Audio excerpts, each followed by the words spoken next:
afternoon, viewers. It's Sophia from the Health Exchange. I'd like to give you an update on what the Health Exchange is doing at this stage of the COVID-19 pandemic. Today, being Thursday the 26th of March, we are still open for business. We've been asked by our respective associations, for the staff who work here at the Health Exchange, to screen each client with several questions, whether it's when you're making an appointment or when you're here for a consultation. And if you're here for a consultation, I'll actually have you sign a form that answers to these questions. But we're being asked to ask you several questions. Have you been in contact with a person who has tested positive for COVID-19? Are you experiencing any symptoms consistent with COVID-19? And have you returned from overseas in the last 14 days? So a yes response to any of those questions will have us stop your treatment and we'll send you home. We've also been asked to use alcoholic wipes on all surfaces between each consultation, and this will include the massage table, chair, desk, doorways, doorknobs, any surfaces that we feel is necessary.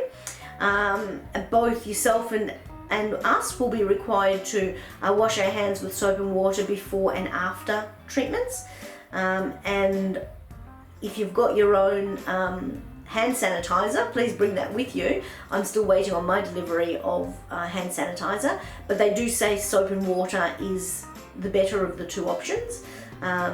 So I've got soap and water, no dramas with that. Gloves might be necessary for some treatments. And I'm thankful to my client of 18 years ago, thank you Margaret, who described my massage as an exfoliating experience, and that's caused me to wear my nitrile gloves ever since. And to the client who called the clinic several years ago wanting to make an appointment for a massage, but not with that woman who wears dishwashing gloves, well, I say this. We may also be wearing a mask when we consult with you. The surgical masks, which are more readily in supply than the P2 masks, will not protect either of us from the COVID-19. However, Moyes, our acupuncturist, has found that the recycling of the warm air has settled his asthma cough, which is a good side benefit. For me, however, my warm breath was fogging up my glasses, drying my eyes, heating up my face, and leading to sweat pouring from my forehead that I was trying to catch in the mask rather than let it drip onto my client. Not going to work for me. What I'd like to do is slip in some health tips for looking after yourself at this time. For those of you who have seen me for an Ayurvedic consultation, I suggest you take out my health report that I wrote up for you and have a look at the daily routines that I suggested specifically for your health. Ayurvedic science has all the nourishing ideas for boosting immunity system and keeping generally well, whether it's the COVID-19 pandemic or not. And it's useful to know if your dominating body constitution is Vata, Pitta or Kapha for a tailored health guide. But the general tips can help you if you have no idea what I'm talking about. If you're interested, you can Google body constitution, and there are a lot of Ayurvedic sites that will have you undertake a questionnaire which will tell you whether you're Vata, Pitta or Kapha. Or if you have any questions, just call me at the Health Exchange because I love talking Vata, Pitta and Kapha. So my first tip is to stay warm, okay? Warm clothes, warm house, warm water to drink, and warm cooked foods. The COVID-19 is known to love the cold, and thus the colder temperate countries that have been experiencing a greater number of people being affected is because of the cold. And our sinuses and the back of our throat area is the coolest part of our body. And with our winter coming, our time is coming. So drink plenty of fluids. Water and soups are better than teas and coffees, but don't try breaking any 6 coffee a day habit now. There's too much stress and uncertainty going on around us. Maybe you could substitute 1 cup of boiled water every 2 or 3 coffees if you felt that you would like to wash through your digestive system and give your body some ammunition to help your immunity system. You could try that. Gargling salt and a turmeric mixture in warm water daily. Now this is excellent any time of year, especially autumn, winter, whether there's a pandemic or not, as I say. I pre-mix the two and I use black salt, which is actually looks pink, but once it hits water or warm food it goes black, but it's called black salt.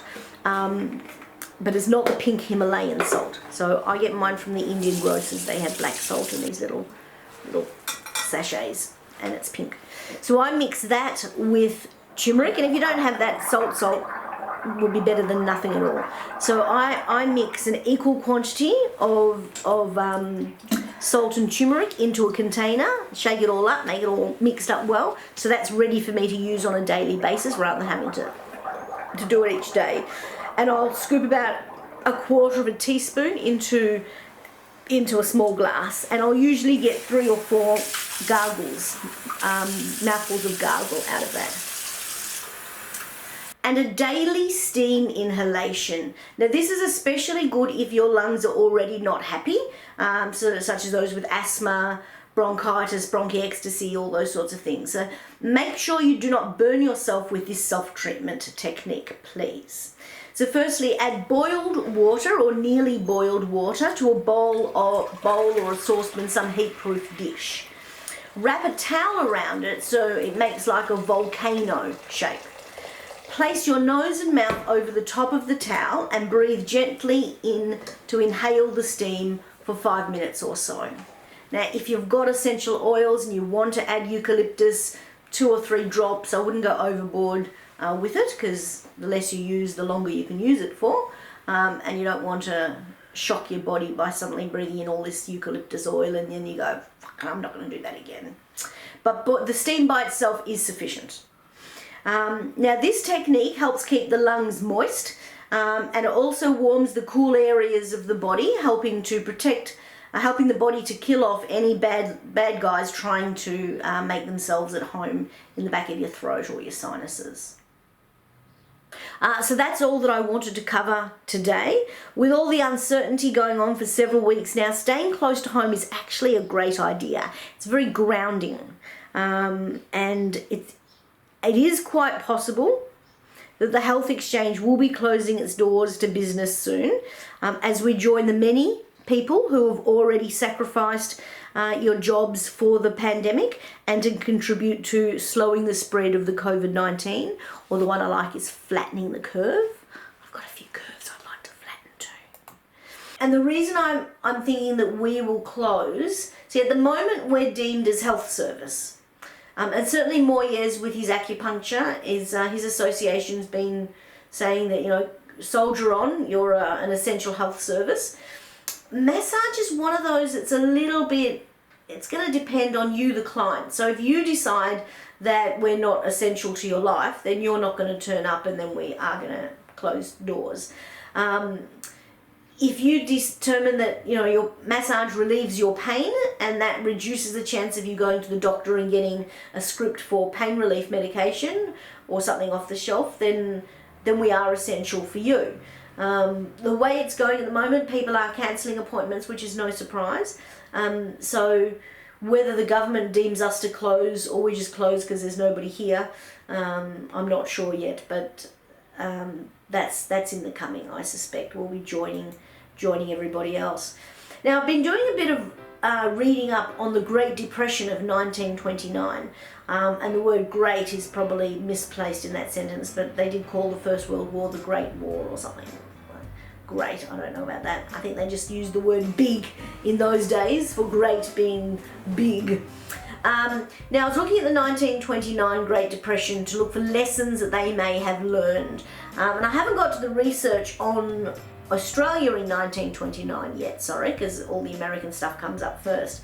The video I watched on YouTube was saying that America had an unemployment rate of 25%. And the difference that I see between then and now is that they crashed Like, they had a crash. We have really just sidestepped or stepped aside. Stepped aside is probably a better word for it.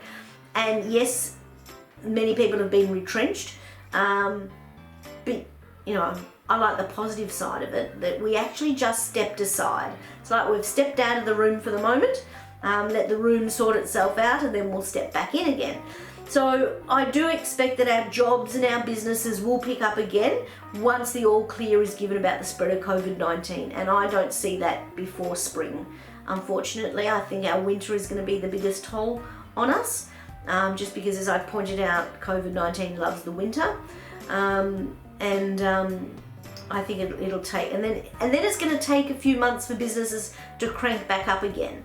So immediately when customers start coming to your door, it doesn't mean you've got the money to employ somebody. You've just got to earn the money to pay the bills, and then when there's some spare money, you'll be able to employ people. So it will come back again, and I think it will come back to full steam. Because I create a life where optimism soars over pessimism, mostly, I want to leave you with the thought that this time of being grounded at home is a great opportunity to sit back and look at your life and determine if it's been going on the path that you've wanted, or whether you've been thrown about by circumstances and the wind and you're just doing a job for the sake of the money. Maybe you loved it when you started it and you want to do something different now. There is no reason why you can't change once the opportunity arises. This is a great creative time whilst we sit at home thinking about what is it that we really want to do. So I see it like a midlife crisis review. And I can say that because I had one of those. So if you haven't yet had a midlife crisis, this is what it's like. It's an opportunity to sit back and go, well, I said that this is how I wanted life to go, and this is what life looks like. And the bigger the gap between that, the bigger the crisis, is really how I see the midlife crisis goes. The world, so I want to leave you with this, the world will be a different place after 2020. We all know that. It's going to be a different place after 2020. The question is, what difference do you want it to be in your life?